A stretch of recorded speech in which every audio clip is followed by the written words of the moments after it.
Palestra sempre foi uma expressão, uma maneira de contar as histórias das quais eu acredito, assim. Uhum. Então, a maioria das minhas palestras ainda são, sei lá, é muito difícil quem já ouviu palestra minha, você ver uma palestra igual, sabe? Porque ela é muito cercada de histórias que eu tenho vivido, é muito a minha família nas minhas palestras. Uma das palestras que eu mais fiz aí nos últimos anos chama Em Terra de Robô, Quem Tem Coração é Rei. E essa palestra ela é muito uma provocação sobre o momento que a gente vive. Então, a palestra para mim é uma expressão da minha voz, dos meus valores e dos meus princípios, assim. Então nunca foi tipo, vou virar palestrante. Tá? Eu lembro que há uns 3 anos atrás agora, um amigo meu, dono de uma agência de palestrante, falou, cara, se você fizer uma palestra sobre cultura e gestão organizacional, você vai bombar. Porque ela é uma das palestras mais pedidas hoje e tal. Aí eu lembro que eu fiquei com aquilo, fui para casa e falei, cara, tipo, fazer uma palestra sobre cultura, tem a ver com propósito e tal. Mas depois eu falei, cara, tô tentando, entendeu? Palestrante talvez mais profissional, ele tem que adaptar um pouco o discurso dele e aquilo que ele fala para atender um pouco os anseios do mercado. No meu caso, eu tô preocupado em falar o que eu Você acredito. sente, né? Então, assim, e é até difícil, porque eu acabo fazendo bastante palestra, assim, eu faço, sei lá, 3, 4 palestras todo mês, às vezes mais do que alguns palestrantes profissionais fazem, sem eu nem me esforçar tanto, né?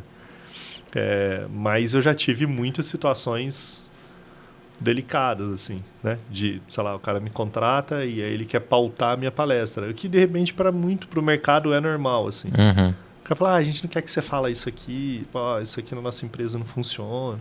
Sabe, às vezes você dá muito ênfase nesse tema.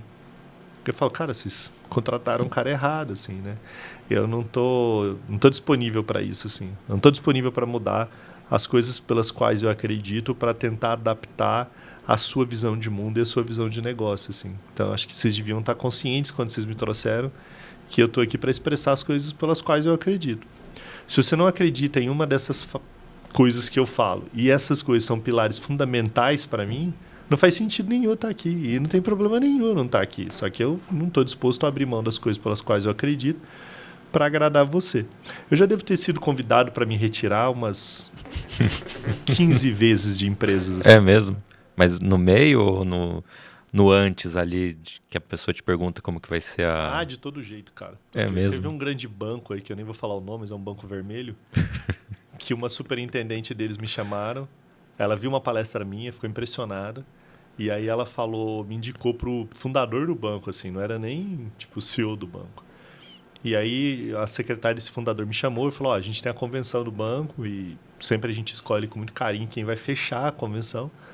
E a gente quer te convidar. Eu falei, pô, legal, fiquei feliz, né? Falei, pô, um banco desse me convidando. Ainda eu lembro que eu mandei um cachê e o cachê ainda era muito baixo, assim. E a secretária falou, olha, se você quiser pode melhorar um pouco, porque a gente tem um budget disponível. Então era ali na época o cachê mais legal que eu já estava recebendo. E aí eles fizeram uma reunião de briefing, eu todo animado, falei que legal, né? Eu fiz uma reunião de briefing com os caras, a superintendente do banco já tinha visto minha palestra.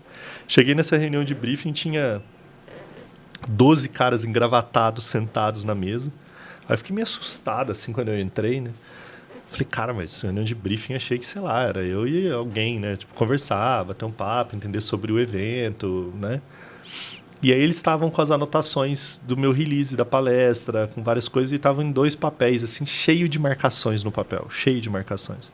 E quando eu sentei, um dos caras lá, já num tom meio altivo e arrogante, ele falou, cara, com todo respeito, o ano passado quem veio aqui fechar foi o Cortella, o ano retrasado quem veio foi o Bernardinho, e a gente não sabe quem é Flávio Tavares, cara. Então, tipo, a gente tá aqui para tentar entender, olhando esse release aqui e tal. Aí outro falou, e tal, e a gente olhando aqui, nunca vi uma palestra sua, pô, a gente tá meio incomodado.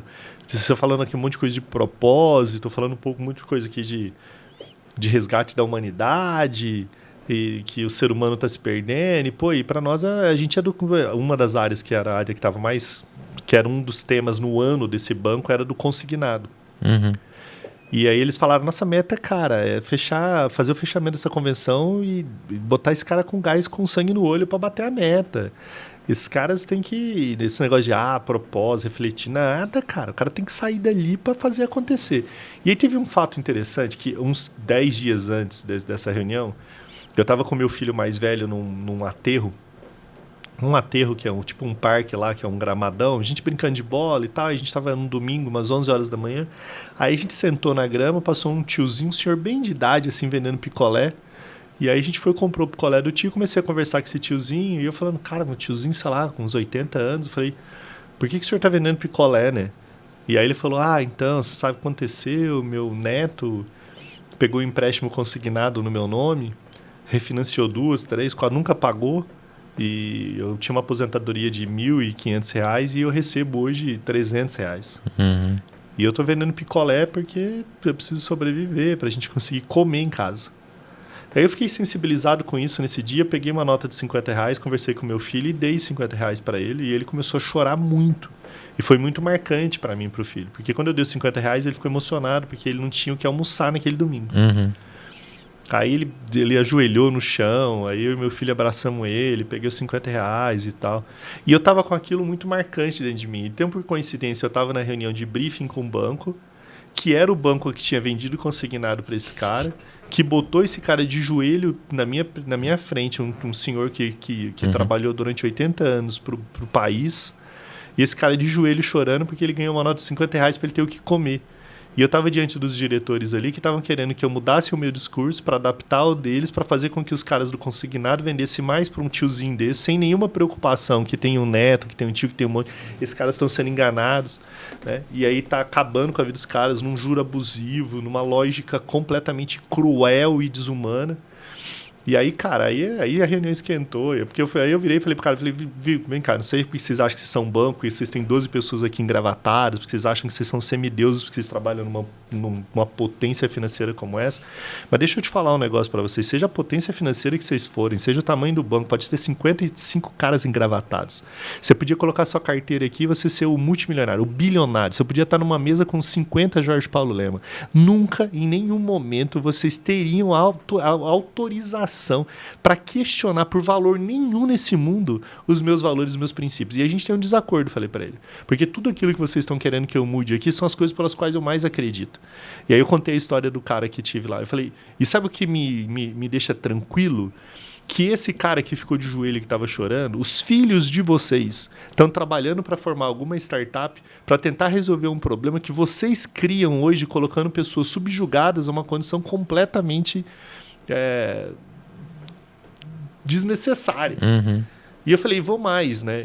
Aí um cara ficou nervoso, outros começam a ficar bravo, outro bateu na mesa, falou, quem você pensa que você é? Eu falei, quem vocês pensam que vocês são, cara? Não é sobre quem a gente pensa que a gente é.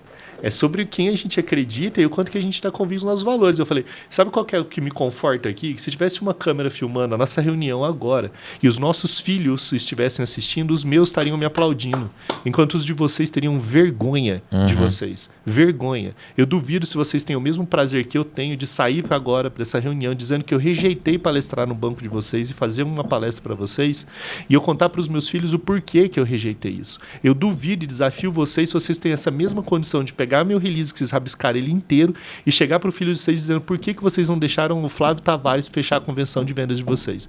Vocês não têm isso. E sabe o que é o seguinte? Eu não abro mão disso nunca, amigão.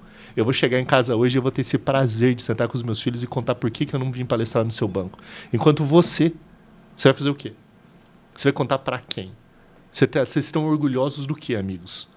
Sabe o que acontece? Vocês estão achando que vocês são o banco, cara. Daqui a pouco vocês vão estar desempregados porque vocês são só um número aqui dentro. Esses caras vão descartar vocês como eles já descartaram um monte de gente.